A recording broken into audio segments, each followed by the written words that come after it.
aqui. Eu tô, assim como vários de vocês, provavelmente, eu tô completamente tomado pelo Vingadores Ultimato. Vou até mostrar aqui pra vocês quem que é meu suporte de câmera. O cabeção aqui. Enfim, eu tô, mano, fiquei alucinado, tô vibrando, tô lendo várias coisas e por isso eu decidi expressar, assim, né, gravar uma série de vídeos para falar de algumas impressões, de algumas ideias e tal, sobre o universo Marvel. Mas como eu não assisti ainda, não tive tempo de rever os filmes, eu quero rever tudo bonitinho e tal, para pensar em algumas coisas, mas como eu não tive tempo de fazer isso ainda, eu decidi começar fazendo isso com o Batman.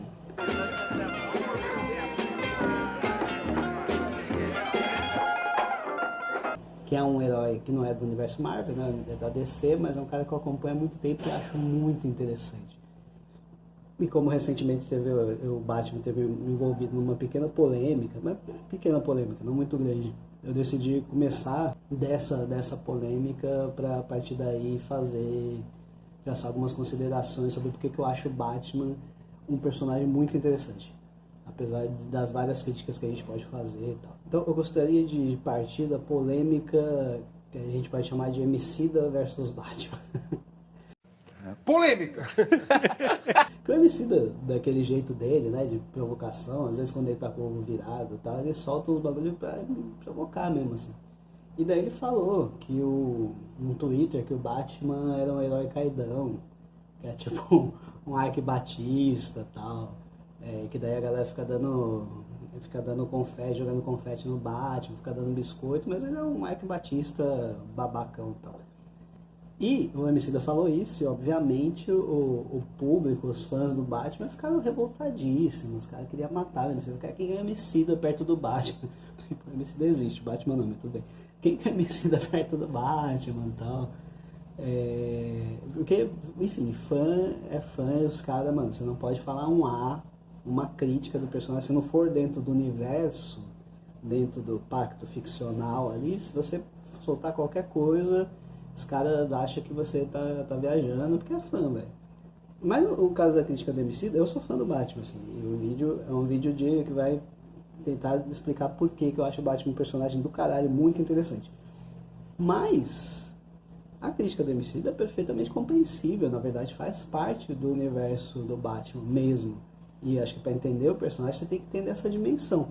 Não que ele seja um Thor Batista e tal, mas se bem que o Bruce Wayne parece bastante. Né? O que é o Batman, se a gente parar para pensar assim? O Batman é um playboy, um milionário playboy, dono da maior parte da cidade, e que, para quem os problemas que a cidade tem devem ser resolvidos na base da militarização extrema daquela cidade, Gotham, e de dar porrada, prender e assustar bandido. Na verdade, assustar a cidade inteira, não só bandido. O Batman controla a cidade pelo medo. E ele acha que isso é a solução. What the hell are you? I'm Batman. Então, pro Batman, o problema da cidade não é uma questão estrutural, na qual ele teria culpa como dono, né, da cidade, como o maior milionário, assim, tal, o cara da família que construiu boa parte das instalações da cidade. Ele não vê problema, por exemplo, aliás, não é que ele não vê problema, o quadrinho não apresenta desemprego estrutural, falta de estrutura, problema de inserção das pessoas na esfera da cidadania, políticas públicas. O Bruce Wayne é milionário, né? Mas você nunca vê ele pensando em políticas públicas, por exemplo. Ele tem influência junto a políticos e tal, mas você nunca vê ele discutindo, vamos criar que tal criar uma coisa um programa de geração de renda. Ele tem lá filantropias, mas nunca está pensando no problema estrutural de uma maneira mais séria e tal. Resolver desemprego. Como resolver o problema de Gotham City? E se todo mundo fosse empregado, será que ia ter tanto bandido assim? Mas não. O Bruce Wayne, o Batman, é um cara que acredita que as coisas têm que ser resolvidas batendo bandido, batendo, prendendo e assustando. Essa é a lógica. E militarizando a cidade. Câmeras de vigilância, tanques de guerra, É quase um Capitão Nascimento mesmo, só que com a diferença que ele não mata. Você não é caveira, você é moleque. Ouviu? Você é moleque. Só que ele não mata porque não é porque ele é bonzinho. É isso que eu quero discutir também. Ele não mata porque ele quer... Se ele matar todos os bandidos que ele assusta, em que ele vai poder bater? Aquilo é uma terapia pro cara. O Batman não tá pensando só no bem da cidade, da população. Ele quer bater mesmo porque ele gosta. E se ele começar a matar os bandidos, daqui a, sei lá, do jeito que ele é carniceiro, daqui a 10 anos não vai ter mais. Então ele só bate. Ele bate porque assim ele pode curtir o seu sadismo, prolongar o seu sadismo. Assim. É por isso que o personagem do Bruce Wayne, ele é caracterizado como um playboy babaca.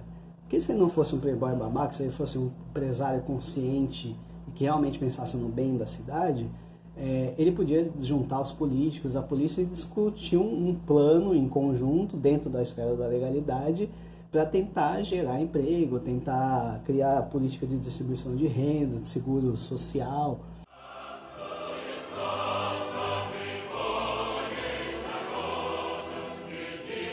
Mas não, o Batman precisa que o Bruce Wayne seja um playboy otário justamente para não resolver porra nenhuma, ele conseguir continuar descendo a porrada nas pessoas. Porque ele quer descer a porrada, ele quer descer o cacete.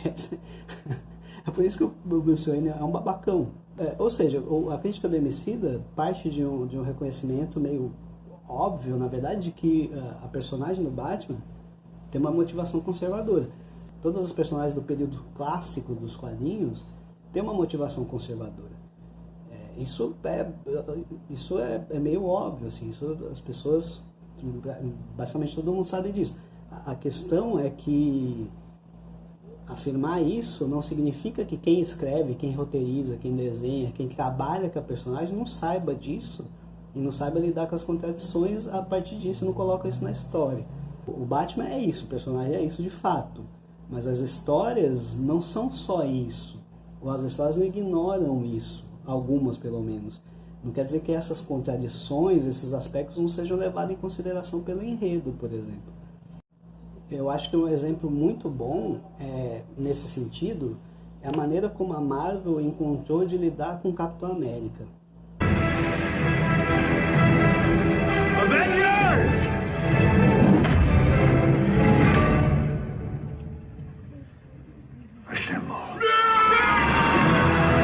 Porque veja, o Capitão América é um personagem, mas muito defasado, não é pouco não, é muito.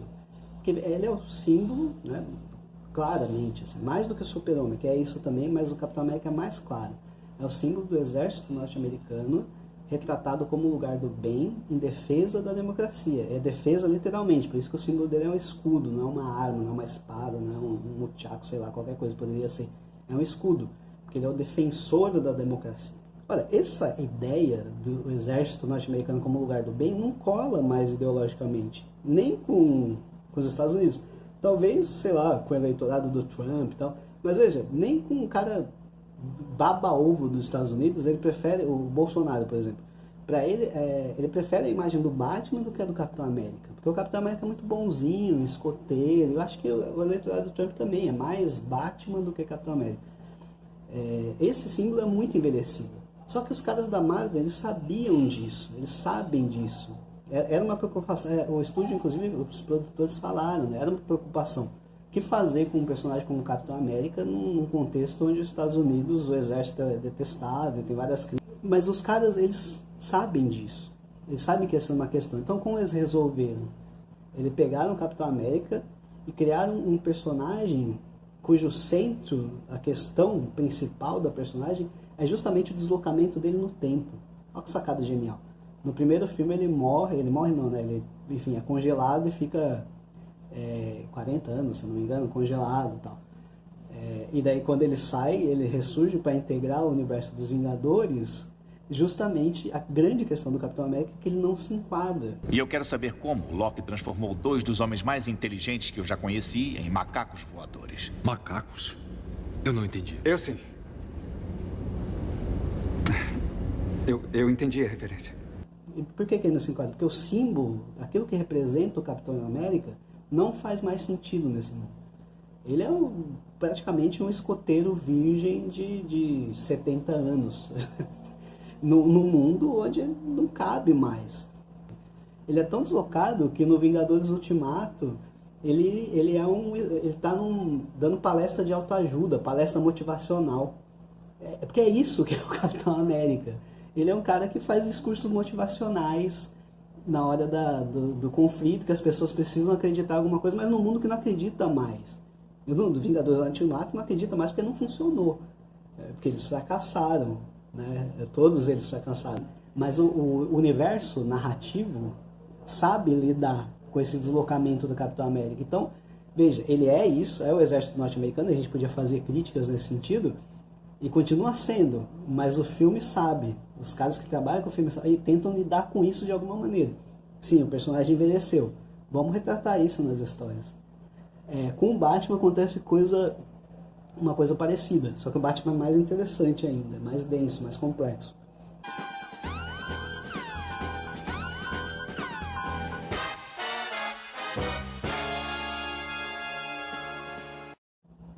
Então eu queria partir da premissa de que o comentário do Emicida não está errado.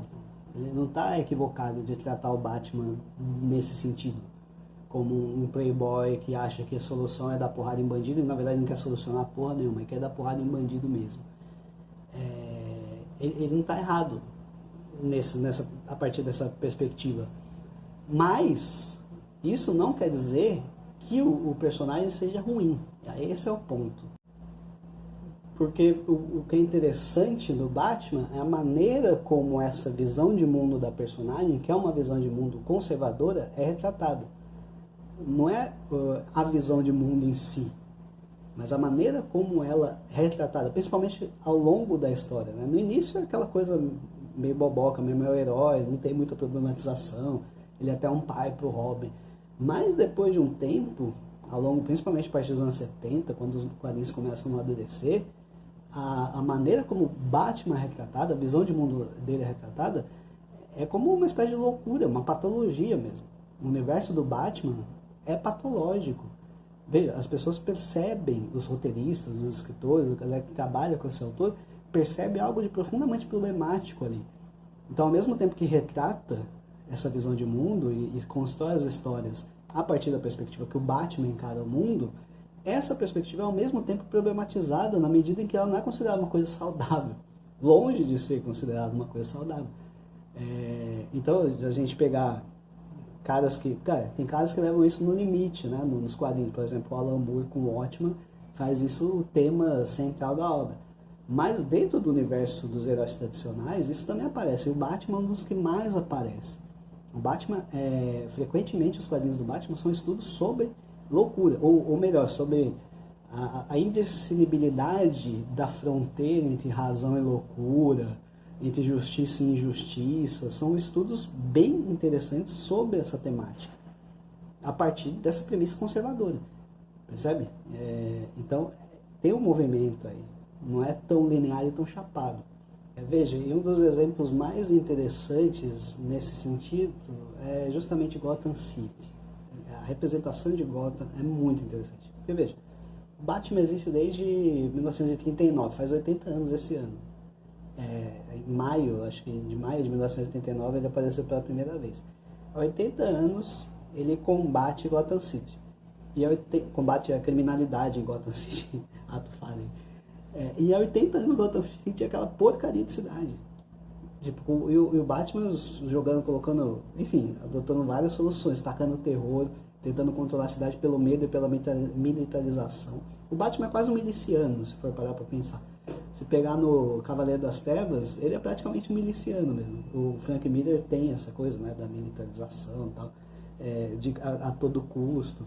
Então, há 80 anos o Batman espalha o PP pela cidade, controla, assusta a população inteira, porque o Batman não assusta só criminosos, ele assusta todo mundo.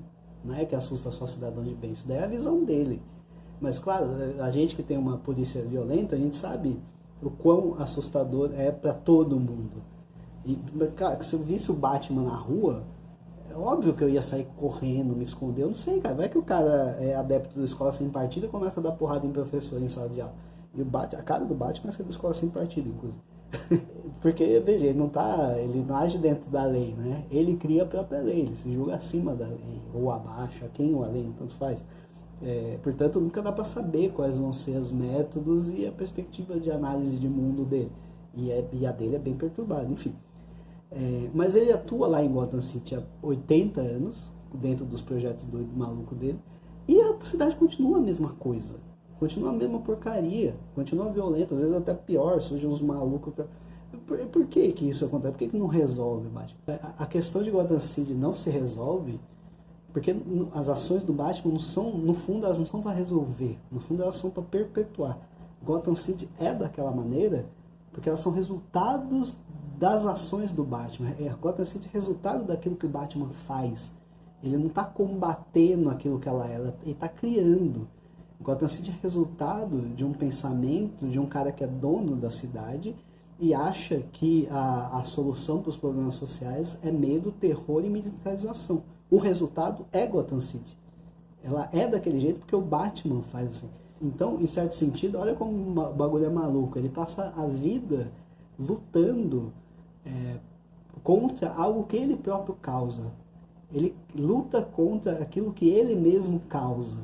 Então, olha só a estrutura circular quase psicótica do negócio, assim, é muito louco. O clima de caos de Gotham City não é uma coisa que o Batman vem resolver. Na verdade, ele luta para que aquilo se perpetue. As ações dele fazem com que aquilo continue sendo daquela maneira. E por que isso, em termos de psicologia da personagem? Porque o que o Batman quer, antes de qualquer coisa, e aí tem a ver com o trauma de infância dele, mas a gente fala disso daqui a pouco, mas o que ele quer, antes de qualquer coisa, é ser o Batman. Antes de resolver a vida, de acabar com os criminosos, resolver a vida dos inocentes, ele quer ser o Batman. Esse é o ponto dele, ser o Batman. E para isso ele precisa que Gotham seja daquela forma. Porque, veja, pensa, se Gotham City se resolve, se vira uma cidade modelo e tal, acabou. Não há mais necessidade do Batman. Mesma coisa, se o Brasil resolve os problemas de desigualdade, tá? Você não precisa ter um modelo de segurança pública zoado que a gente tem, baseado em violência e encarceramento. Então, não se resolve. O padrão de conduta do Batman quer que aquele mecanismo se perpetue. Por isso, ele vai continuar sendo daquele jeito, porque ele precisa que seja daquele jeito para que o Batman possa existir. Em certo sentido, pensando em termos psíquicos, Gotham City é a projeção de desejos inconscientes do próprio Bruce Wayne. Gotham City é a imagem da mente perturbada do Bruce Wayne / Batman. Não é aquilo que ele deseja superar, é aquilo que ele deseja alcançar. Ele quer Gotham City daquela maneira. Então você tem uma projeção, assim, Gotham é a imagem do Batman / Bruce, e dentro de Gotham você tem uma outra projeção que é Arkham City, né? que é o Asilo Arkham, quer dizer. E o Asilo Arkham é uma imagem micro de Gotham City, que é uma imagem ampliada da psique do Batman. Então Batman é Gotham, Gotham é Arkham, Batman é Arkham. Gotham é a cidade que o Batman deseja, que o Bruce deseja inconscientemente.